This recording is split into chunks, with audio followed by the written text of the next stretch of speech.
जो नीतीश जी के विचारों पर और नीतीश जी की नीति पर चलने का काम करते हैं।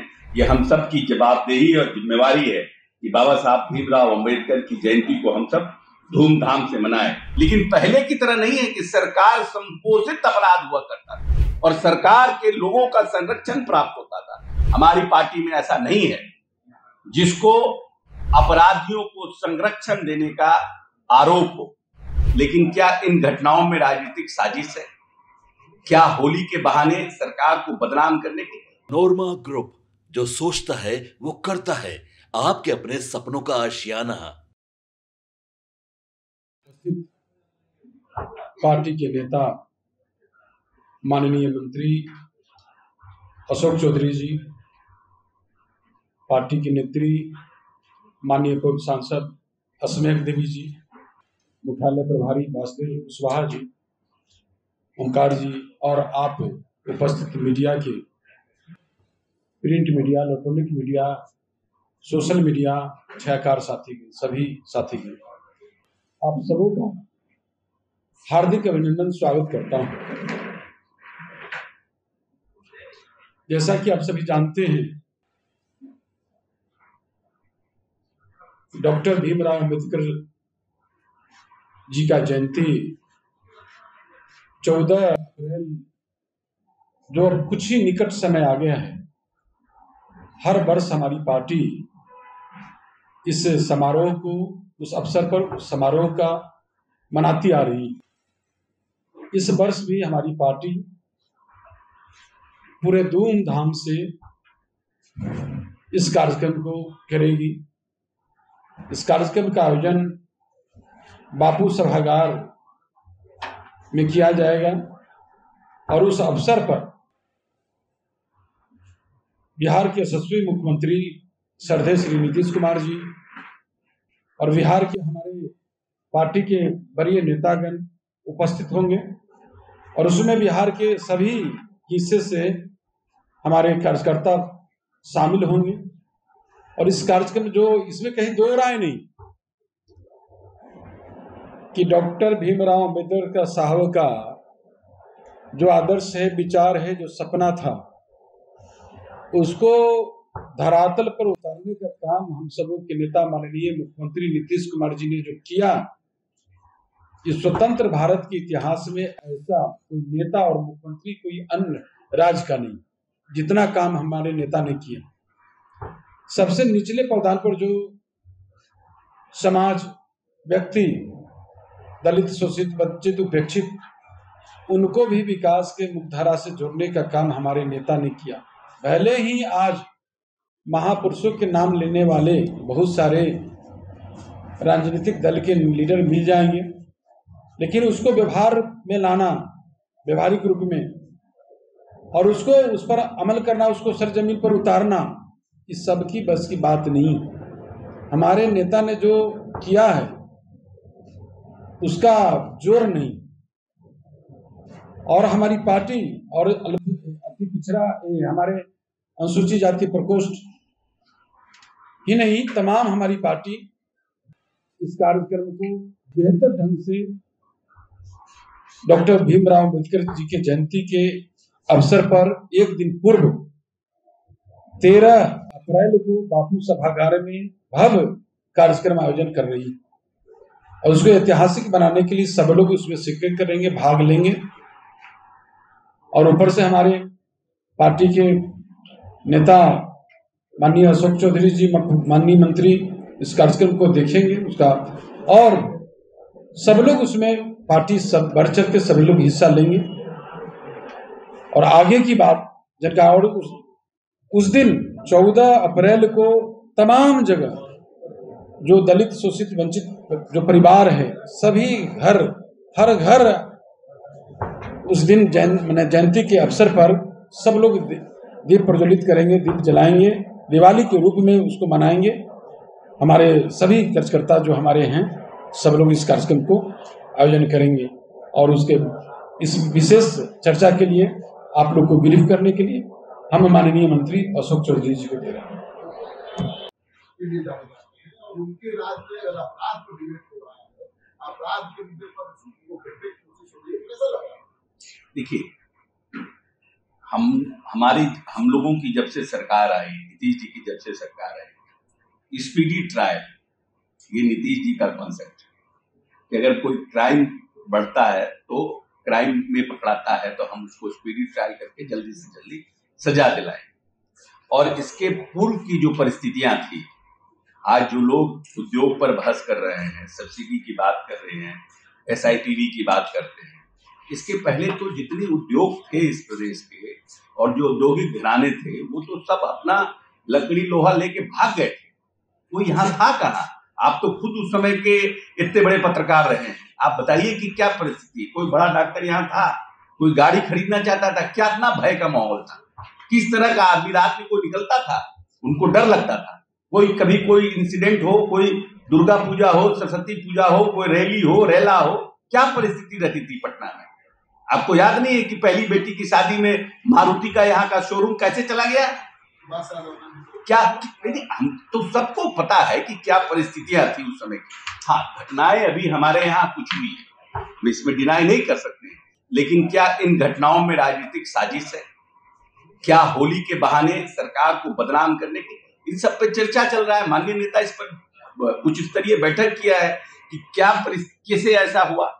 आज तक कभी नहीं हुआ कि पुलिस के ऊपर किन लोगों ने इस तरह का कार्य घटना किया, लेकिन जहां घटना है वे कौन लोग हैं, किस समाज के हैं, तो ये सब चीजों को चिन्हित करके देखा जा रहा है और कार्रवाई होगी।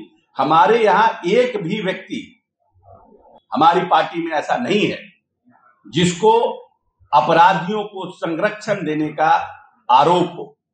हमारे यहाँ अगर किसी को न कोई, पहले की सरकार और अभी की सरकार में बहुत फर्क है। घटनाएं हुई है उस पर हम सचेत हैं, संवेदनशील हैं। मुख्यमंत्री जी ने खुद, ये माननीय मुख्यमंत्री जी का USP है लॉ एंड ऑर्डर, और घटनाएं हुई है तो उस पर कार्रवाई होगी। जो लोग दोषी हैं उनके ऊपर कार्रवाई होगी, उन पर स्पीड ट्रायल चलेगा।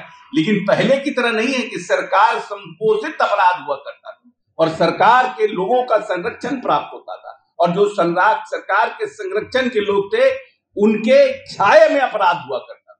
ये बात नहीं है, इन दोनों में फर्क है। घटनाएं तो होती है, हमें आपका इशारा बनाने का काम करेगी। और हम लोगों ने जब भीम संसद किया था तो सभी दलित परिवार के जो लोग आए थे उन्होंने माननीय नेता को मानस पिता कहा था। और बाबा साहब भीमराव अम्बेडकर ने जिस तरह से हम लोगों को आवाज दी, सामाजिक, आर्थिक और राजनीतिक रूप से सबलता प्रदान की संविधान के माध्यम से, और धरातल पर उतारने का काम बिहार में माननीय नेता नीतीश कुमार ने किया। सबसे पहले जब 2005 में आए तो उन्होंने अनुसूचित जाति जनजाति विभाग का गठन किया। पहले नीतीश कुमार जी के पहले इस राज्य में अनुसूचित जाति जनजाति विभाग नहीं था, कल्याण विभाग हुआ करता था, जिसके माध्यम से पिछड़ा, अति पिछड़ा, अनुसूचित जाति जनजाति सभी विभागों का काम होता था, और उस विभाग का बजट मात्र 40 करोड़ रुपया था। आज सिर्फ अनुसूचित जाति जनजाति का बजट 1400 करोड़ के आसपास है। तो ये एक बड़ी बात है। इस प्रदेश में महादलित मिशन का गठन करना, महादलितों के लिए विकास को गति देना, और खास करके 15 अगस्त और 26 जनवरी को समानता की जो लड़ाई बाबा साहब ने लड़ी थी, उसके लिए 15 अगस्त और 26 जनवरी को महादलित टोलों में, चाहे वो प्रदेश का मुख्यमंत्री हो, मंत्री हो, जिलाधिकारी हो, प्रखंड अध्यक्ष हो, उसको मैंडेटरी महादलित टोलों में झंडोत्तोलन करना, ये एक सामाजिक क्रांति का बड़ा निर्णय माननीय नेता का था। इसीलिए बाबा साहब के सपनों को साकार करने में जिस तरह से माननीय नेता ने अपने प्रदेश में नियम कानून बना करके उसको सबलता प्रदान किया है, इसीलिए हम सभी दलित भाइयों का यह कर्तव्य बनता है कि बाबा साहब की जयंती को हम धूमधाम से मनाएं। जिसने हमें अधिकार दिया, जिसने हमें समानता दी अपने संविधान में, और बाबा साहब को संविधान में इस अधिकार के लिए भी बहुत लड़ाई लड़नी पड़ी। ऐसा नहीं है कि बहुत सहज रूप से हुआ, बहुत लोगों का विरोध, बहुत लोगों का आर्गुमेंट। अगर प्रिवी काउंसिल के बहस को देखिएगा तो काफी बहस हुआ था इस पर, और उसके बाद समानता का अधिकार हमें मिला है।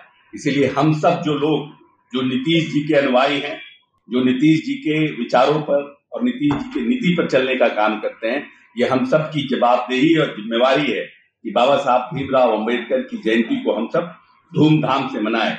और हम लोगों ने 13 तारीख का निर्णय इसलिए किया है कि वो एक दिन, वो रविवार है और पूर्व संध्या पर, क्योंकि हम लोगों ने पहले से माननीय नेता के कहने पर यह निर्णय किया था कि अम्बेडकर जी की जयंती को और उनके शहादत दिवस को हम लोग बहुत धूमधाम से मनाएंगे। और हर दिन बाबा साहब के जयंती पर हम दिवाली के रूप में से मनाएंगे। इसीलिए अम्बेडकर वादी लोग जो अम्बेडकर की समानता के अधिकार की लड़ाई के साथ सजग रूप से खड़े हैं, उन सब की ये जवाबदेही बनती है कि हम सब दलित टोलों में उस दिन हर घर में जिसका जितना हैसियत है कम से कम एक दिया जरूर जलाएं, क्योंकि उसी अम्बेडकर जी की सोच से हमारे जीवन में उजाला आया है। और आज माननीय नीतीश कुमार ने अगर उनके सपनों को साकार किया है तो ये अम्बेडकर जी के पद चिन्हों पर चलकर, अम्बेडकर के और गांधी जी के पद चिन्हों पर चलकर किया है। इसीलिए 13 तारीख को पार्टी के निर्देशानुसार हम लोग काफी धूमधाम से इस कार्यक्रम को मनाने का काम करेंगे। बहुत बहुत धन्यवाद। आपके सपनों को हमने सजाया है, ई होम्स पैनोरमा को हमने बनाया है। ई होम्स मेरा एक सपना था जिस पे मैं पिछले 4 साल से काम कर रहा था। हमने जो बनाया है वो सबने है माना। ई होम्स पैनोरमा में हो आपका भी आशियाना। और फाइनली हमने 2021 में इस प्रोजेक्ट को लॉन्च किया। बहुत लोग अप्रिशिएट कर रहे हैं कि पूर्णिया जैसे शहर में, बिहार के, एक तो बिहार की बात करें उसमें भी पूर्णिया जैसे छोटे जगह में इस तरह का लाइफस्टाइल देना, ये सुन के हम लोगों को बहुत अच्छा लगता है। ई होम्स में हमने कुछ और भी किया है, जैसे हम जिस जगह में रह रहे हैं हमारे फैमिली सिक्योर हो, उनको सिक्योरिटी का ध्यान में रखा है। आपकी सुविधा और सुरक्षा आपके लिए खास है, ये आपका विश्वास है। इसमें आर्टिफिशियल इंटेलिजेंस का 7 लेयर सिक्योरिटी का हमने इस्तेमाल किया है। लस ग्रीन कैंपस को बनाया है। यदि हमारा बाउंड्री वाल है तो वो वर्टिकल गार्डन है। ये जितनी भी फैसिलिटी होता है एक इंटरनेशनल टाउनशिप में ई होम्स है, ये हम लोग विश्वास नहीं कर पा रहे हैं। जो भी हमारे मित्र दोस्त या जो भी हमारे बाहर के बाहर आते हैं तो हम लोगों को बहुत अच्छा सुनने को मिलता है और बहुत अच्छा क्रेडिट मिल रहा है। वो सारा हमने सिर्फ एक बिल्डिंग नहीं बनाया, हमें एक बहुत अच्छा लाइफस्टाइल दिया ई होम्स में। और मेरा एक सपना था जिसको मैं आज फुलफिल होते हुए देख पा रहा हूँ। ये आपका आवास है। ई होम्स पैनोरमा में अब आपका निवास है। E Homes Panorama, luxurious lifestyle redefined. Panorama group, जो सोचता है वो करता है। अगर ये वीडियो पसंद आई और वह बिहार के राजनीति और बिहारियत से सरोकार रखेनी तो सब्सक्राइब बटन दबा के चैनल के सब्सक्राइब कर ली। ओजे एगो घंटी बा, ओकरा बटन दबा देला से कुल सटीक और मारक खबर रुआ मुफ्त में मिल जाई। अगर रुआ पत्रकारिता के हमनी के नया प्रयोग में सहयोग कर चाहतानी तो ज्वाइन बटन दबा दी। पेटीएम नंबर नोट कर ली 9386816700।